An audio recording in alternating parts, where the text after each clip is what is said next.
Assalamualaikum warahmatullahi wabarakatuh. Bismillahirrahmanirrahim.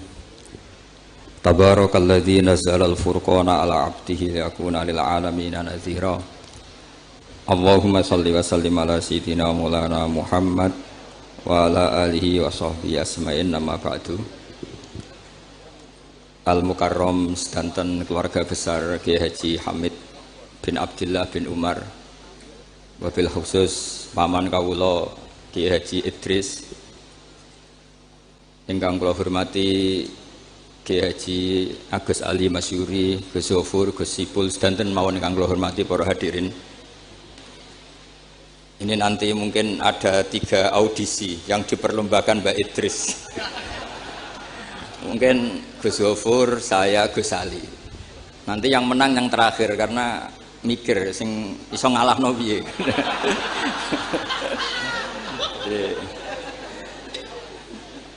Yang kasihan Gus Zofur karena pertama, jadi saya bisa gasap ilmunya nanti.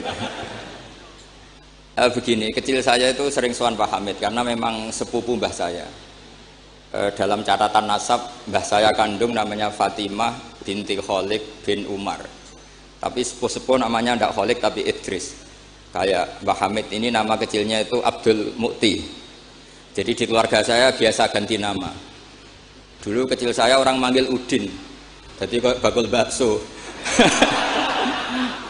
Lama-lama setelah agak-agak alim tuh Bamun manggil saya itu Bahauwah dulu. Saya pernah diganti Bamun Bahauwah. Lama-lama mungkin terlalu sakral, terus tengah-tengah itu Bahaudin. Begini, dulu saya pernah cita-cita jadi wali karena punya penambah wali. Karena kecil saya itu sering dijak sowan Pak Hamid. Setelah agak besar kok prosedurnya kok agak sulit gitu. Terus jadi tidak ingin gitu. Tapi tadi kata Gus Zofur, sementing pernah nempati tempat yang dipakai wali. Tempat ini pernah dipakai Pak Hamid. Insya Allah nasib kita kayak Nabi Zakaria, karena takbirnya hunalika, di tempat itu. Begini, jadi saya akhirnya nekuni ilmu itu di sarang. Yang jelas begini, sebelum hadirin tahu banyak, tradisi keluarga saya itu menghafal Quran. Dulu bapak saya Kiai Haji Nur Salim Al-Hafidh, setiap kesini itu diminta Pak Hamid baca Quran di kamarnya. Jadi bapak saya itu kecelok ponaan mantu. Saya dengan Mbah Hamid itu nasibnya sama. Jadi Mbah Umar itu punya istri namanya Maimunah, itu mbak kandungnya Mbah Bedowi. Sama seperti Mas Arwani, semua yang di sini itu keluarga semua, keluarga Lasem. Tapi ke sini tidak penjajah karena Mbah Kuseri ya sudah di sini. Tidak kok terjun bebas, tidak ada yang bawa itu. Saya teruskan, nah, cita-cita kecil saya itu ingin jadi wali. Lama-lama kok syaratnya itu repot tuh. Karena idola saya itu Pak Hamid Pasuruan, kebetulan wali yang jalur sulit.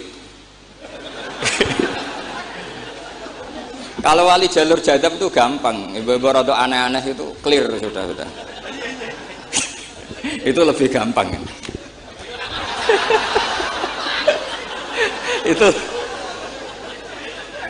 Tapi Mbah Hamid ini kan ma'ruf bil ilmi karena beliau pernah ngaji di Mbah Khalil Harun di Kasingan, tapi gak lama, yang paling lama di Mbah Dimyati Termas. Beliau lama sekali ngaji di Mbah Dimyati Termas, bareng Mbah Ali Maksum, bareng Mbah saya, Mbah Sidik, terus bareng banyak. Kita tahu Mbah Dimyati Termas adalah adik kandung Kiai Mahfud At-Turmusi. Kiai Mahfud bin Abdullah bin Abdul Manan. Abdul Manan ini adalah awaluman lazama min ahli Jawa, mulazamah di Sayyid Az-Zabidi, Sahibul Ithaf, yang mengarang kitab Ithafus Sadat Al-Muttaqin. Itu murid mulazimnya itu orang Jawa, namanya Abdul Manan. Terus beliau punya anak namanya Abdullah, punya anak Mbah Mahfud, yang pada akhirnya jadi gurunya Mbah Hasim Asy'ari.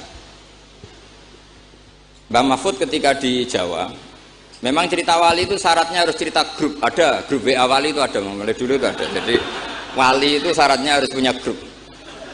Karena untuk legalitas wali itu harus disahkan wali. Nggak boleh wali diangkat Menteri Agama, Gus ya. Nggak boleh, Gus. Kata beliau nggak boleh wali diangkat Menteri Agama. Yang ngangkat harus ketua wali. Ini Gus Ali seneng kalau nggak boleh. Jadi harus punya grup. Kenapa harus punya grup? Karena syarat kebenaran itu harus disepakati, harus konsensus bena ahli hak. Kalau NU menamakan ahwa ahlul halli wal aqdi. Kenapa demikian? Ada standarnya. Dulu Kiai Hamid itu ma'ruf ngaji badim itu malah kitab Jamul Jami', kitab paling ruwet. Makanya alhamdulillah nggak banyak peminatnya. Karena sesuatu yang ruwet nggak perlu diteruskan. Jamul Jami' itu kitab yang saya dulu pernah ngaji Mbah Mun, abahnya Gus Zofur itu khatam. Itu ngaji itu lama sekali karena memang nggak bisa cepet-cepet karena memang harus mikir.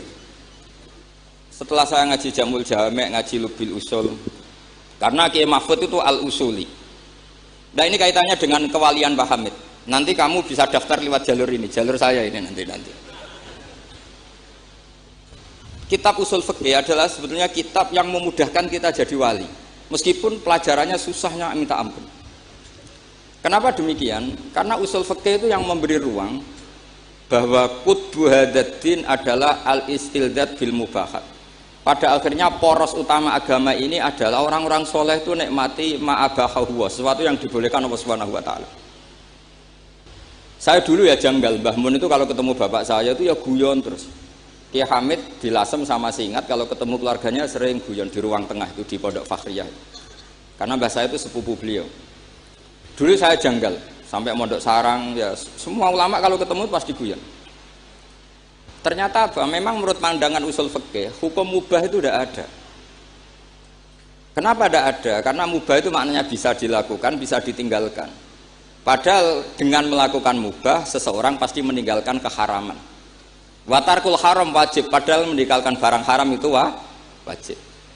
Makanya rata-rata pondok-pondok salaf itu jarang santrinya diharamkan rokok, ngopi. Karena kalau kangkang itu ngopi terus rokokan dangak-dangak, itu artinya kan nikmati suasana pondok.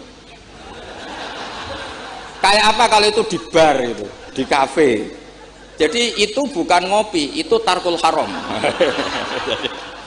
Nah, ini saya mohon yang kangkang kecil-kecil jadi wali lewat itu saja. Sehingga tidur itu ya wajib.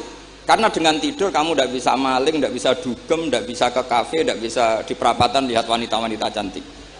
Jadi wan naumu ibaratun antar kil ma'asi. Itu cara pandang usul fikih. Sehingga dengan cara pandang seperti ini Allah ngendikan wa min ayatihi manamukum billaili wan nahar. Termasuk ayatnya Allah adalah kamu tidur baik malam maupun siang dan baik subuh. Jadi cara pandang adalah al-manam itu tarkul ma'asi. Sehingga orang-orang usul fikih, makanya ketika Mbah Hamid terkenal wali, kemudian setelah saya besar tahu bahwa orang alim sampai bisa menerjemahkan menazamkan sulam taufik macam-macam lah. Yang saya kenang adalah saya ini itu, saya tak matur Mbak Idris, itu pernah Pak Alik saya. Saya ini apal diba, apal berjanji, apal burda. Itu juga karena mbah saya kandung namanya Mbah Fatimah. Cung, Kak Hamid itu udah wali, itu mergo apal burda, apal diba. Karena saya masih ingin jadi wali, saya hafalkan. Akhirnya saya hafal. Saya tidak tahu ini kalau Gus Aziz ini hafal apa enggak. Padahal sarannya mantunya orang Islam harus hafal Gus. Ini kan. Jadi saya ini akhirnya saya hafal, sampai sekarang hafal. Tapi tidak untuk pidato, ya hafal saja. Kalau Pak Said Akil Sirat hafal terus ngendikan terus kalau pidato. Katanya kalau nggak hafal nggak NU katanya. Begini, saya ini termasuk pengagum wali-wali alim. Mimbenihim tentu Mbah Hamid. Pertama Mbah Mun terkenal wali itu juga diantaranya yang memaklumatkan itu Mbah Hamid. Ini ini ada Mas Arwani. Ketika Pak D. Taifur sama Mbah Hamid sama keluarga, beliau memutuskan sudah saya hanya sama keluarga. Ketika ada tamu dilihat sama Pak D. Taifur, itu siapa? Itu Gus Mun. Mbah Hamid spontan ngindikan rojulun alimun waliwah. Semenjak itu orang Mbah Hamid spontan komentari Mbah Mun rojulun alimun waliwah. Semenjak itu orang ya sama lah seperti Mbah Hamid dulu mungkin sudah wali, tapi maklumatnya ketika Habib Ja'far bin Syekhon memaklumatkan bahwa akan datang seorang wali, terus yang datang ngaji Ihya itu Kiai Hamid. Nah ini nunggu pengumuman berikutnya. Tapi tadi Gus Gofur sudah mengumumkan Gus Ali datang, ini juga wali ya. Jadi, anggap saja ini penobatan. Cuma yang agak masalah ini kan Gus Gofur itu pernah putus sama Gus Ali. Mbah Mun saja manggil Gus Ali lek. Jadi ini kalau betul penobatan minal adna ilal a'la ini agak. Jadi ini tauliyatul adna lil a'la. Jadi ini agak masalah. Maka belum begitu sah ini nanti. Atau kalau sah ya tanpa penobatan itu memang sudah wali itu. Jadi ini begini, saya minta supaya pendaftaran wali itu lewat jalur ilmu saja. Saya punya sekian cara untuk Anda menjadi wali dekat Allah, maksudnya wali itu dekat Allah. Tentu tidak akan sekali berwahamid, sudah itu tidak sopan, ingin sekali berwahamid itu tidak sopan. Jadi wali yang biasa-biasa saja. Saya pernah baca hadis di Musnad Ahmad. Suatu saat Rasulullah itu kelihatan ceria sekali. Oh, monggo ke Sidrar, monggo. Gimana ke Sidrar?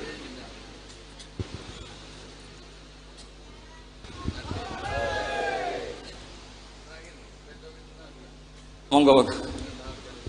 Saya teruskan. Saya itu punya tradisi kalau ngaji itu tak takriri, termasuk ihya. Itu juga karena saya dengar kabar setelah Mbah Hamid ditermas, kitab yang beliau ji dengan Habib Ja'far bin Syekhon itu ihya. Tentu ngajinya Mbah Hamid jangan bayangkan kayak kangkang kiai ini maknani terus nulis itu mboten. Ini sudah muqabalah apa? Sudah perbandingan, bukan ngaji istifadah ndak. Begini. Yang memudahkan kita jadi wali adalah logika kita atau pikiran kita atau mindset kita itu ngikuti apa yang pernah digariskan Rasulullah SAW.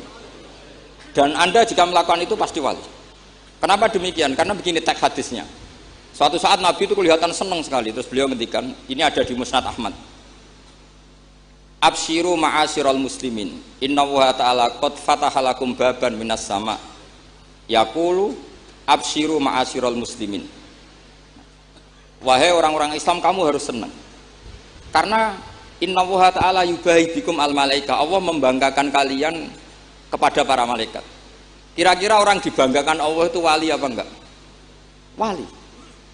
Yaitu bahwa hadhil ummah, kata Allah, umat ini, umatnya Rasulullah SAW itu berstatus addu faridotan wantadzoru ukhra.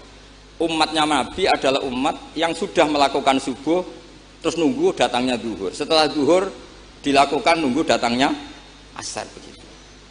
Maka ketika Rasulullah SAW memuji hadil ummah, ini jalur wali lewat ilmu. Itu umat ini distatuskan oleh Rasulullah itu apa? Fal mu'min baina hasanatain. Orang mukmin itu selalu diantara dua kebaikan. Hasanatin qad qadaha wa hasanatin yantaziruha. Selalu dalam kebaikan yang sudah dilakukan, kayak tadi kita sholat subuh, kemudian kita menunggu sholat zuhur. Sehingga setiap saat kita mati, status kita adalah penunggu kebaikan.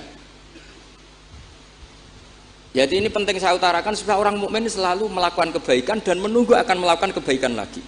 Sehingga safarnya begitu terus, perjalanannya begitu terus, dan itu bisa menjadi niat. Kemudian sebagian ulama ini dibabkan di bab niat. Kenapa orang di surga selamanya padahal amalnya berdurasi, amalnya terbatas. Misalnya kita masuk surga, amal kita paling banter kan 60 tahun, 80 tahun. Kenapa kita di surga abadal abad? Itu oleh ulama seperti Imam Suyuti dibabkan bab niat. Karena kita punya niat, punya komitmen.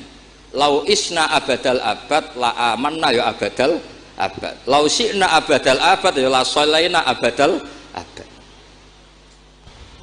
Karena kita punya niat, andaikan kita hidup selamanya, kita akan iman selamanya. Andaikan kita hidup selamanya, kita akan sholat selamanya. Nah, kenapa orang kafir mu'adzab abadal abad, padahal dia kafirnya juga terbatas? Karena di hati mereka, kalau hidup terus ya akan begitu terus. Sehingga disebut itu dibabkan di bab apa nih? Niat. Nah, orang mukmin barokahnya ada istafet tadi, habis subuh ingin asar, duhur ingin asar. Selalu perjalanannya dari estafet melakukan kebaikan menuju estafet kebaikan yang lain. Makanya orang mukmin kata Rasulullah SAW, fal mukmin bena hasanaten, yaitu hasanatin qad qadaha wa hasanatin yantaziruha.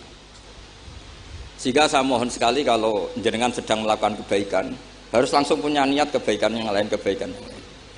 Makanya saya tetap berharap suatu saat setelah Mbah Hamid akan lahir wali baru, lahir wali. Ngenteni terus. Orang kudu kasil saiki, ngenteni wae ben terus.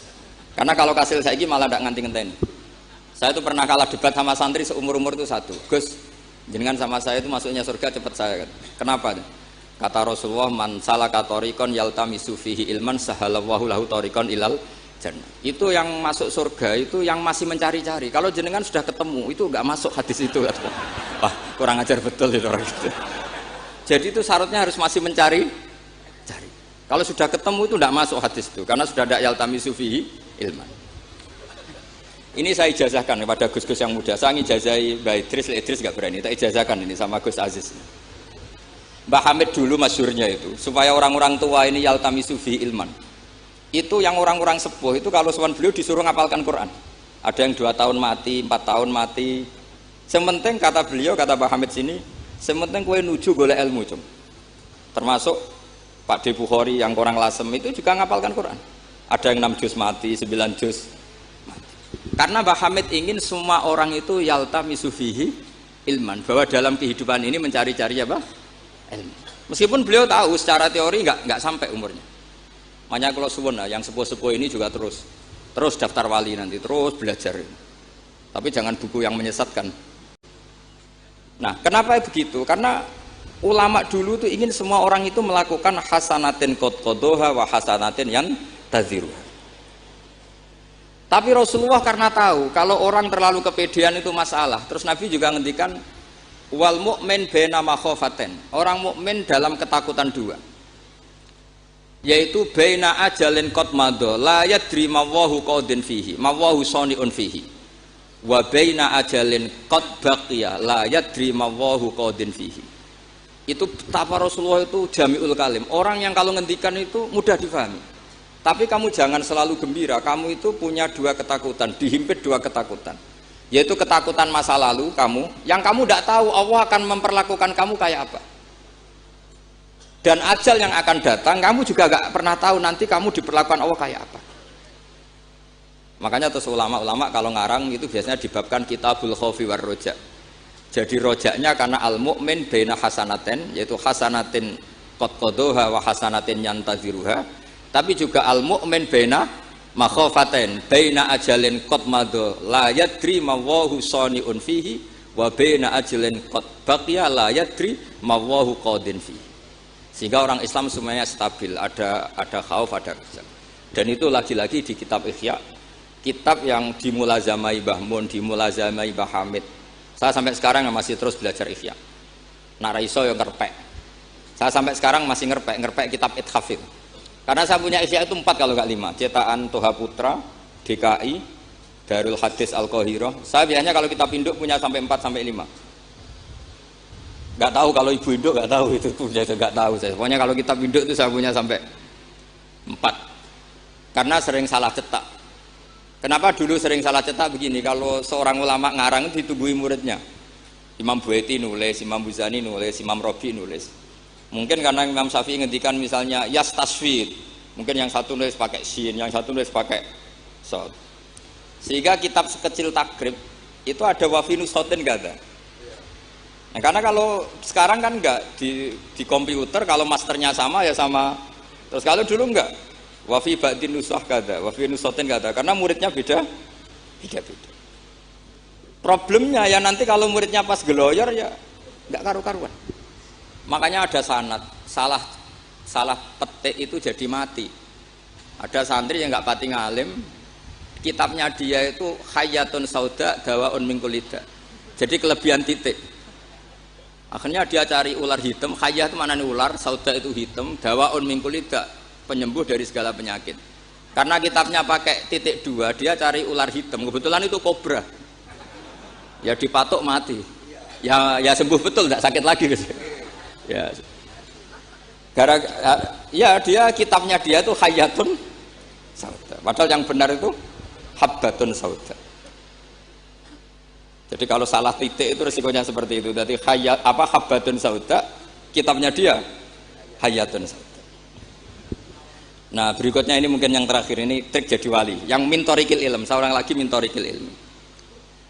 Banyak kitab menjelaskan bahwa Abu Yazid Al-Bustami itu tanya, ya Allah, orang sehebat saya itu siapa? Karena beliau itu ahli ibadah.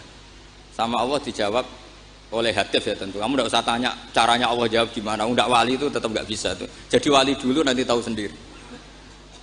Ditunjukin temannya yang pinggirnya itu loh, teman kamu yang tidur. Kenapa ya Allah? Ini orang sama saya husnudzon, tahu bahwa saya ini baik sekali, makanya ditinggal tidur. Kalau kamu ibadah terus, jadi ada gimananya gitu sama saya. Jadi kamu jadi wali yang jalur itu aja, yang apa? Ya husnudzon itu. Sampai di Ihya itu ada makalah begini. Suatu saat zaman kalau sudah rusak, itu hatta yakuna ahsana a'malihim an-naum. Sehingga amal terbaik mereka itu tidur. Kenapa demikian? Saya pernah belajar juga sama bapak. Kalau bapak guyon tuh gini. Kan di Hikam itu ada makalah gini. Manusia itu siapa? Kata Hikam, man kanat mahasinuhu masawiyah. Manusia itu orang yang kalau baik saja buruk, apalagi pas buruk. Jadi manusia itu man kanat mahasinuhu masawiyah, fa kaifa la takunu masawihi masawiyah.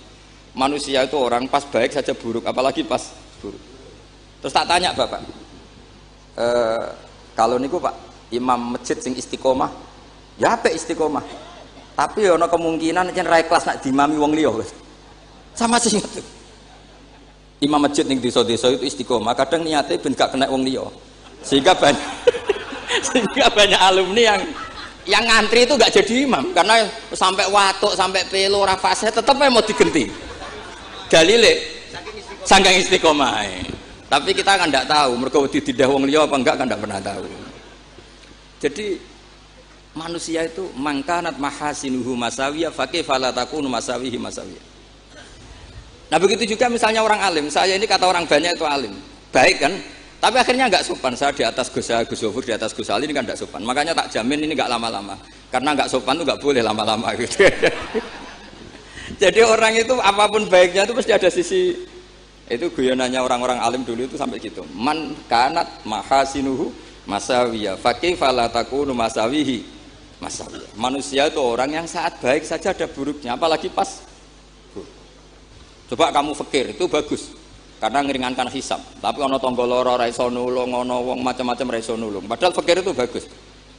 Allahumma ahyini miskinan wa amitni miskinan. Engko sugih, ya apik iso nulung wong macam-macam, tapi mesti ono sombonge ora tak tulung ra urip kono. Terus sampean takok, "Lah carane piye, Gus?" Ngaku ra gurumu kok takoki. Tapi ini mau cerita. Jadi saya tolong siapapun yang jadi wali itu pikirannya harus niru ulama-ulama dulu.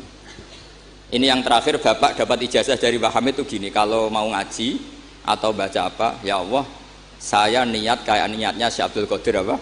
Al-Jilani. Itu masyhur itu ijazah Mbah Hamid. Karena kalau kita yang niat itu potensi salah, maka numpang niatnya Syekh Abdul Qadir Jilani. Setelah saya ngaji di Sarang sama Mbah Mun, ternyata pola-pola itu dipakai. Daripada minta keliru mendingan Allahumma inni as'aluka ma as'alaka bi abduka nabiyuka Muhammad wa asta'idzu bika masta'adza min habibuka nabiyuka Muhammad. Karena sekali doa itu keliru itu masalah.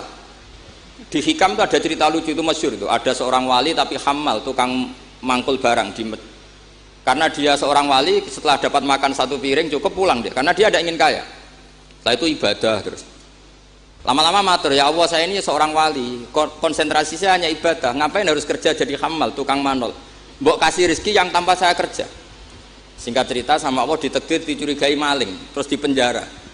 Dipenjara tiap pagi dapat makan, sore dapat makan. Terus tanya, ya Allah kenapa jadinya gini, kan kamu minta rezeki tanpa kerja. Ya di penjara itu gitu. Nah, makanya semenjak itu wali-wali itu gak berani doa karena sekali salah itu masalah. Termasuk doa minta jadi wali itu efeknya punya istri cerewet kata Gus Zofur. Karena itu satu paket katanya. Jadi wali tadi saya bikin 3 tip, Gus Zofur juga tipnya lebih keras lagi. Syaratnya harus punya istri apa tadi? Cerewet.